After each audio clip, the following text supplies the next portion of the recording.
नजर से सतगुरु की नजर से जीवन बदल गया है, जीवन बदल गया।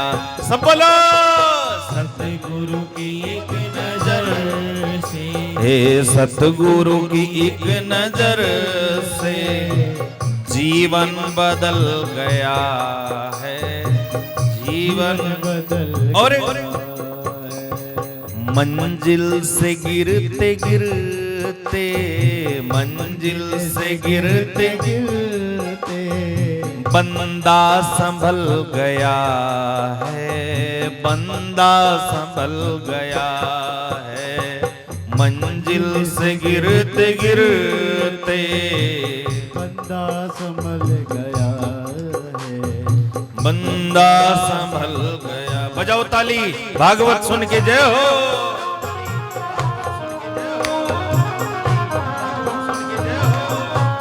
भागवत भगवान की।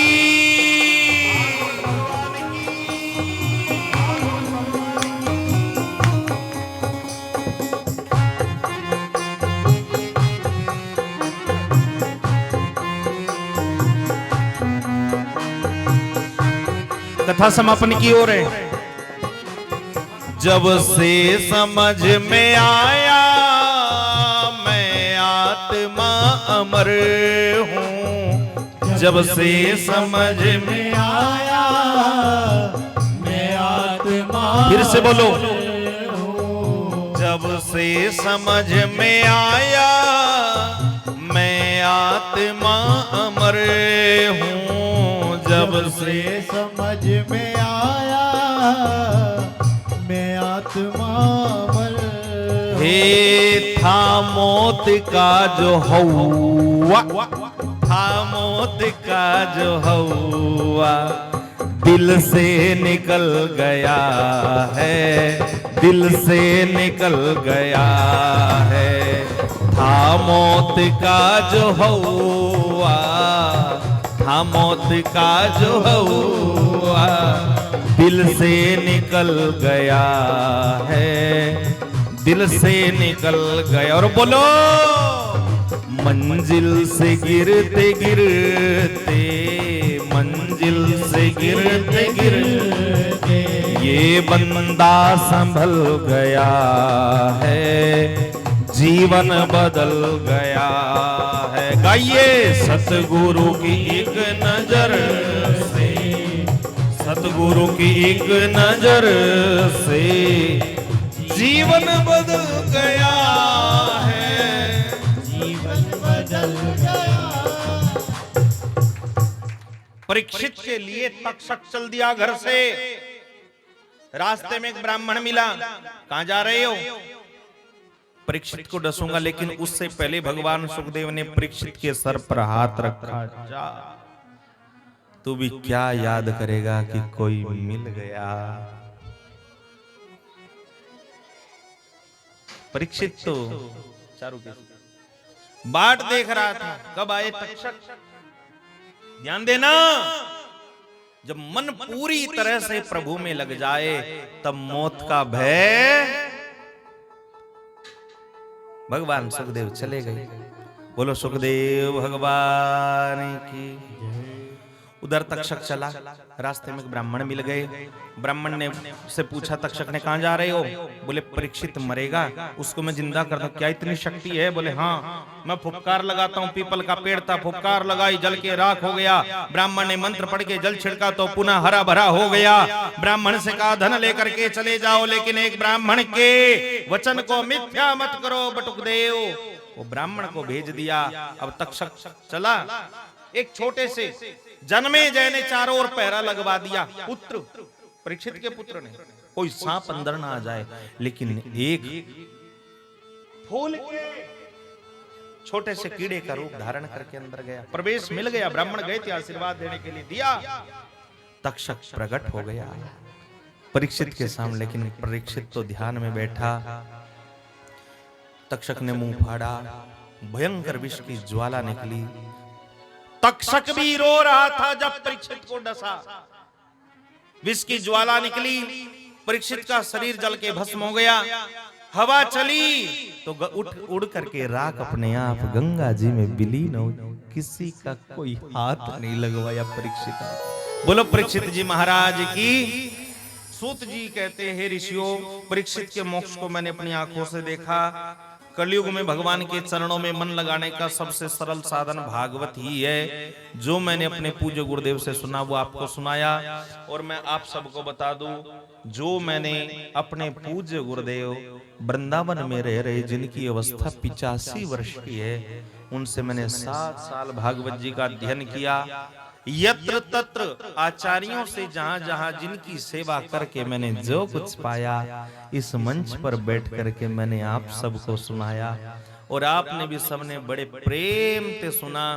कोई ऐसा शब्द मेरी वाणी से निकल गया हो जो आपके हृदय में चुभन कर रहा हो, उसके लिए वैसे तो भाग देवी भगवती सरस्वती की बड़ी कृपा है, लेकिन फिर भी मैं सबसे क्षमा मांगता हूं अगर कोई ऐसा शब्द निकल गया हो। ठीक है। और अब मैं जो इस कथा के मुख्य सूत्रधार, पहले तो अपने हनुमान जी का धन्यवाद करता हूं। इनकी कृपा बड़ी, मैं जब बैठू ना मंच पे तो इनको आसन देव पधराओ महाराज। मेरे हनुमान जी बड़े विचित्र हैं। कथा में कोई विघ्न नहीं आया। और हमारे आचार्य जी मनोज जी, और इन्होंने बहुत सुंदर ढंग से पूजा रोजाना करे। देखो भाई, पूजन पाठ का भी बड़ा फल होता है। जब पूजन पाठ कथा में हो ना तो कोई विघ्न नहीं आता। इनको भी मैं हृदय से व्यासपीठ से प्रणाम करता हूं। और हमारे आचार्य मनोज जी जो बैठे हैं इधर, इन्होंने बड़ी मेहनत से, जब चंद्रपुर की कथा हुई तब इनके मन में आया कि टोक्यो वालों को भी ये रस से वंचित नहीं रखना चाहिए भाई। इन्होंने और भाई मुकेश खड़े हुए, दोनों ने मिलकर बड़ी मेहनत की। और इतनी मेहनत की, एक बार जोरदार ताली बजाओ। इतनी मेहनत करके ये सुंदर आयोजन रखा। पहले तो भाई मुकेश को लग रहे हो कुछ होगा। वहां भी मैंने ऐसे मंच से बोल ही दिया था, मैंने कहा भाई अगली कथा मुकेश के यहाँ होगी। कोई किसी प्रकार का ऐसी कोई योजना नहीं थी, लेकिन आज कार्यक्रम संपन्नता की ओर है। इतना आनंद आपको तो आया ही आया, मुझे बहुत हिमाचल में यहाँ बड़ा आनंद आया महाराज। आप सबका प्रेम। दूर दूर से कथा सुनने पहुंचे। कोई चंदपुर ते आया, कोई सैन वाला ते आया, कोई रामपुर ते आया, कोई बेड़े वाला ते आया, और कोई कहां थे, क्यारदा थे, मिस्र वाला थे, वो तो गलत पहुंच गए। ओह, एक कौन सो, अरे नहीं, एक कोल्लर से भी लोग आए, बहुत दूर दूर से आए। सभी का हृदय से बहुत बहुत धन्यवाद। आपको मैं और क्या दूं, आप सबका प्रेम मेरी सर आंखों के ऊपर, सर आंखों के ऊपर, यही कह सकता हूं।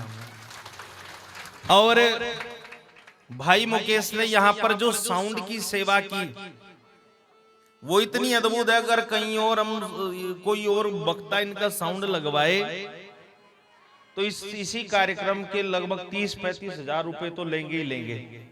लेकिन इन्होंने बहुत मेहनत से यहाँ सब, ये देखो, ये भी एक सेवा मन से, जिसकी नियत होती है वही कर सकता और कोई नहीं करता। और जितना सुंदर दरबार सजाया ये भाई उमटक माजरी थे, क्या नाम उसको, दिनेश कुमार, उनके लिए भी जोरदार ताली बजाओ। इतनी सेवा उन्होंने की। मंच पर बैठे हुए संज्ञा, क्या बात। भाई सुमित जी बड़ा सुंदर संगीत बजावे। मैं गाना बजाना तो मेते मोते आवे ना,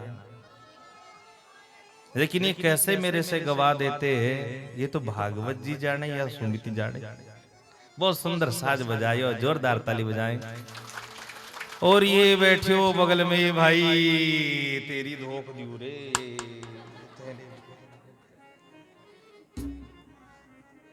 भाई गुरमीत बहुत अच्छा ढोलक बजाते हैं। लेकिन मैं देख रहा हूं जब विवाह नहीं हुआ तब प्रसन्नता और कुछ थी, अब विवाह हो गया अब तो ये वैसे लगातार कथाओं में चलते। देखो भाई, ये भी मैं आपसे ये भी बता दूं कि कल से कथा हमारी धर्मा वाला जो है ना, यहाँ प्रतीतपुर यहाँ पे है, तो साथ चलते। मैंने कहा इनसे, मैंने कहा साथ चलना। बोले नहीं चला तो जाऊंगा महाराज, होली पे मेरी बहू घर गई, इसको लेके आना। मैंने कहा जा ले आ। और इधर भाई खैर बहुत आनंद में कराता हूं प्रभु। मेरे इस यात्रा में कैसे कैसे कौन मुझे मिल गया, मुझे कुछ पता ही नहीं चला। ये भाई मनोज जी भी कहीं हो गए। एक आचार्य मनोज, एक आचार्य मनोज, ये भाई मनोज जी, पेड़ की सेवा बहुत अच्छा। इनकी पेड़ बजती है ना तो आपकी तालियां बजती। एक बार तीनों के लिए ताली जोरदार। यूं ही कोई मिल गया था, यूं ही कोई मिल गया था, सरे राह चलते चलते, सरे राह चलते, ये चिराग बुझ रहे हैं, ये चिराग बुझ रहे हैं, सरे राह जलते जलते, सरे राह जलते। कौन कौन मिल गया? यूं ही कोई मिल गया था, यूं ही कोई, सरे राह चलते चलते, सरे राह चलते। सबका हृदय से धन्यवाद। जिन्होंने यहाँ पर भोजन बनाया वो पता नहीं कहां बैठा होगा, लेकिन उसने भी बड़ी सेवा की। देखो भाई, भागवत में जिसने सेवा की, झाड़ू भी लगाई, वो भी मेरा प्रभु जरूर देखता है। उसके लिए भी जोरदार ताली बजाएं। यहाँ पर आपको कल ये शंकर जी बन के आए, योगेश टीका लगा के, शंकर जी ने उठाया त्रिशूल नंदी के ऊपर बैठ के। मैं तो डर गई, रे कहीं आ तो ना गए, क्योंकि जो झांकिए करे इनके अंदर भी जंक्शन ही बन जावे, कबू कोई आ ही जावे। उठायो त्रिशूल, इनके लिए भी जोरदार ताली बजाओ। बड़ी दूर दूर तक कथा। आज पूजा नहीं आई क्या? आई नहीं? अच्छा चलो। और मैं जहां पंडित जी के, आचार्य मनोज जी के यहाँ जहां रहता हूं, ये हमारे रिश्तेदार भी, वो बहन जी कहां बैठी हैं? ये बहन जी ने बड़ी सेवा की। 7 दिनों तक हमारा भाई बहन का रिश्ता है, बहुत सेवा की मेरे लिए। कभी गर्म पानी, कभी चाय, कभी कुछ। मेरी पूजा भी चलती है, यज्ञ भी चलता है। इन्होंने 7 दिनों तक बड़ी सेवा की। एक बार जोरदार ताली बजा के व्यासपीठ से बहुत बहुत सभी। भाई श्याम कुमार जी चंदपुर से आए, इस पूरे परिवार ने वहां भी कथा बड़े प्रेम से सुनी और यहाँ भी कथा बड़े प्रेम से सुनी। भाई जालम सिंह जी, नंबर तुम्हारा ही है अब की बार। और ये भी मैं बता दूं भाई आप लोगों से कि यहाँ टोक्यो में ये पहली बार हुई ना भागवत, बोलो। अच्छा, आनंद आए ना आपको? झूठो मत बोलियो रे। हाँ, अगली कथा जो होगी आदरणीय बहन जी पुष्पा जी, इनके माध्यम से सैनवाला में रखा जाएगा आयोजन। लेकिन कब होगा, किस प्रकार से होगा, किस तरह होगा, ये तय करेंगे हमारे आचार्य जी। ये सेनापति है, सेनापति तय करते हैं युद्ध की भूमिका क्या होनी चाहिए। इसलिए मुझे नहीं पता होता। ये तो हिमाचल वासियों के में हाथ लग गया, नहीं तो मुझे फुर्सतें नहीं मिलती महाराज। कल से भागवत धर्मा वाला, फिर आगे चल करके फिर नोएडा चले जाएंगे, फिर हिसार चले जाएंगे, बहुत जाने कहां कहां। पर भागवत ने मुझे कहां कहां घुमाया। मैं क्या धन्यवाद करूं, मैं अपने शब्दों से धन्यवाद नहीं कर सकता। तो अगली कथा जो होगी वो बहन पुष्पा जी के यहाँ, और अगले साल इन्हीं दिनों होली के अवसर पर यहाँ टोक्यो में दोबारा भागवत फिर होगी, बार बार होगी, बार बार होगी। और जो इस कार्यक्रम को लाइव दिखा रहे हैं यूट्यूब के माध्यम से, भाई सुखविंदर सिंह जी के लिए भी जोरदार ताली बजाओ। इन्होंने सेवा दी है, वहां भी आना। हाँ जरूर, संपर्क कभी लेंगे ना, फोन नंबर भाई का। और ये जो बालक है, ये मुकेश के भी चेला कई है, कई चेला है इसके। कोई माइक लगाता है, कोई मैंने चेले नहीं बनाए, मेरे चेलों ने चेले बहुत बनाए। आज तक मैंने कोई चेला ऐसा ही नहीं बनाया जो पोथी उठाने वाला हो, लेकिन मेरे चेलों के कई चेले, ये ढोलक वालों के भी इनके, भाई वालों के इनके बड़े चेले, लेकिन मैंने आज तक कोई नहीं बनाया। बनाऊंगा तो कोई बिरला ही बनाऊंगा, है ना। चलो नोनू को बनाऊंगा, ठीक है, तेरे को नहीं, तू तो गंदा।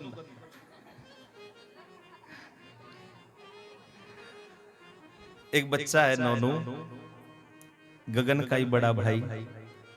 मेरी इच्छा यह है कि अपनी इस व्यास गद्दी पर उसी को बैठाऊं, और एक दिन ऐसा दिन आएगा आप हिमाचल वासियों का ऐसा वक्ता दूंगा ना, आप भी याद करोगे जो मेरी परंपरा को आगे बढ़ाए। खैर, सबका बहुत बहुत धन्यवाद। आचार्य जी ने पूजा कराई, बड़े विधि विधान थे।